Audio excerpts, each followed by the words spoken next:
सत्यवान जी को पसंद किया सावित्री जी ने, राजा की पुत्री थी, छूट दे दी कि भारत में जो तुम्हें लड़का पसंद आवे। पिता को यही होता ना कि बेटी के सुख वर्धन के लिए उसके मनोनुकूल पति। बहुत से राजकुमार देखे लेकिन उसको पसंद नहीं आया। एक को देखा लकड़ी काट रहा था, पर देखते ही मन लुभाए मान गए। मंत्री से कहा इनको उतारिए वाय, और कहा कि मैं आपको पति रूप में वर्ण करना चाहता हूं। तो उनका आप हालत देख रही है, उनका मैं हालत को पति नहीं बना रही हूं, आपको पति बना रही हूं। उनका हमारे बूढ़े माता पिता हैं, मैं जंगल में लकड़ी काट के बेचता हूं, उससे गुजारा करता हूं। बोले आप केवल इतना परिचय बता दीजिए कि मेरे नेत्र कभी अन्य को, जो सत्य है उसी को। बोले हाँ, मेरा नाम भी सत्यवान ही है और मैं राजकुमार ही हूं।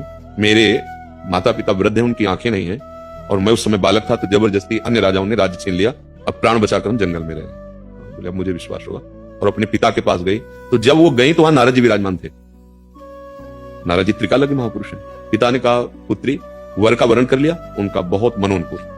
कौन है, किस देश का राजा है? उन सुख चाहते हुए कहा इस समय तो नहीं राजा, उनके माता पिता अंधे, और वो लकड़ी बेचकर। वो बेटी तुम्हारी बुद्धि मतलब कहाँ राजपद और कहाँ? देवर्षि नारद जी ने कहा क्या नाम है? उन्होंने विचार किया, उनका वो तो 1 वर्ष में मर जाएगा। पिता ने कहा बिल्कुल कैंसिल करो, ना धन है और ना वो जीवित रहेंगे। तो उनका ऐसा नहीं, प्यार भरी दृष्टि से एक बार वर्ण किया जाता है। मैं भारतीय नारी हूं, एक बार मैंने उनको वर्ण कर लिया। देवर्षि नारद जी से कहा 1 वर्ष तो बहुत होता है, अगर हम 1 मिनट भी पति पत्नी के रूप में रहे ना तो हमारा जीवन सार्थक रहे। अब देखिए प्यार किसे कहते हैं। पिता ने जब ब्याह किया तो मेरी पुत्री की मौत तो खूब दहेज हो तो सब कुछ उन्हें, एक भी नहीं स्वीकार। नहीं, मेरे पति जैसे रहने मैं वैसे रहूंगी। अब समझो प्यार किसे कहते हैं, पातिव्रत धर्म किसे कहते हैं, सुख किसे कहते हैं। पिता ने कहा हम तुम्हारी इच्छा के विरुद्ध नहीं चल सकते, ठीक है। ऐसे ही जिस झोपड़ी में रहते थे जंगल में वहीं जाके रहे। नारद जी ने बता दिया था अमुक तारीख अमुक समय 1 वर्ष जीवित रहेंगे। बस रोज प्यार से सेवा करते, माता पिता की उनके और उनकी। कभी कोई याचना नहीं की, क्योंकि याचना करने का रास्ता ही नहीं रह गया था। वो तो लकड़ी बेच के जीवन यापन करते थे, और याचना करनी होती तो अपने पिता से प्राप्त भोग सामग्री एकत्रित कर लेती, महल बनवा लेती, वही जंगल में बनवा लेती। जो समय 2-3 दिन रह गए, खाना पीना सब उनको पता है ना। आखिरी दिन जो था तो सत्यवान से आज तक नहीं मांगा, एक बात मांगती हूँ क्या, आज अपने साथ मुझे ले चल। उनका माता पिता की सेवा में अभी तक रही आप, और आज मेरा मन है कि आप जहां जाओगे आज मैं आपके साथ रहूंगी। बताया नहीं, साथ में माता पिता से भी अनुमति ले ली। बोले ये कौन सी बात है? माता पिता ने कहा आप जाना चाहते अवश्य जाइए, आज तक तो कुछ मांगा नहीं। और निरंतर मंत्र चल रहा है, भगवत मंत्र, और अपने पति के साथ वो लकड़ी काटने के लिए चढ़े। उनका सर दर्द कर, उनका सर दर्द करा। उनका भगवान उतर आइए, तुरंत वो समझ रही आई, और गोद में से सर शिवाक होंगी। सामने देखा भयंकर भैंसे पर सवार धर्मराज यमराज। वो देवी पवित्र ब्रह्मचर्य से रही, पति का वर्ण किया, इतनी सामर्थ्य कि वो अव्यक्त स्वरूप धर्मराज को देख लिया। धर्मराज ने यमपास से जीवात्मा को शरीर से निकाल लिया, चल पड़े।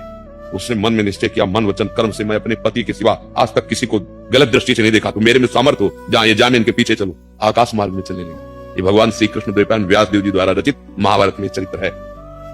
पीछे मुड़ के देखा चूड़ी और नूपुरों की खंकार से, तो उनका देवी यह असंभव है, तुम हमारे साथ हमारे लोक में नहीं जा सके, क्योंकि मृत्यु लोक का शरीर है, और सत्यवान के सिवा तुम अगर कोई वरदान मांगो तो मैं दे दूंगा, क्योंकि तुम पति से प्रेम करती हो ये देख करके।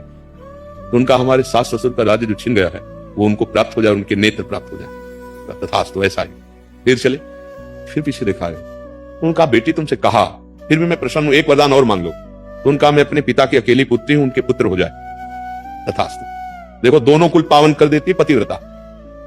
फिर धर्मराज, उनका बेटी मैं तुम पे बहुत प्रसन्न हूं क्योंकि तुम पवित्र हो, एक वरदान और मांग लो बस। तो जल्दी से उनका मेरे भी पुत्र हो जाए, उनका तथास्तु। अब वो जल्दी में ये नहीं समझ पाए कि मतलब अब उन्होंने कहा आप पीछे क्यों आ रहे हो? तो उनका भगवान आपको पता होना चाहिए मैं पतिव्रता हूं, और पुत्र केवल पति से ही प्राप्त होता है, आपको हमारे पति की छोड़ने। तो उनका धन्य है, धन्य। मेरी बुद्धि को भी ठग लिया, मतलब आपके धर्म में इतनी सामर्थ्य, पातिव्रत धर्म में, जाओ बेटी। और सत्यवान को मुक्त किया, पिता का राज्य मिला, और अपने पिता को वहां संतानपन सर्व सुख प्राप्त हो गया। क्या हुआ? धन काम आया क्या? धर्म काम आया।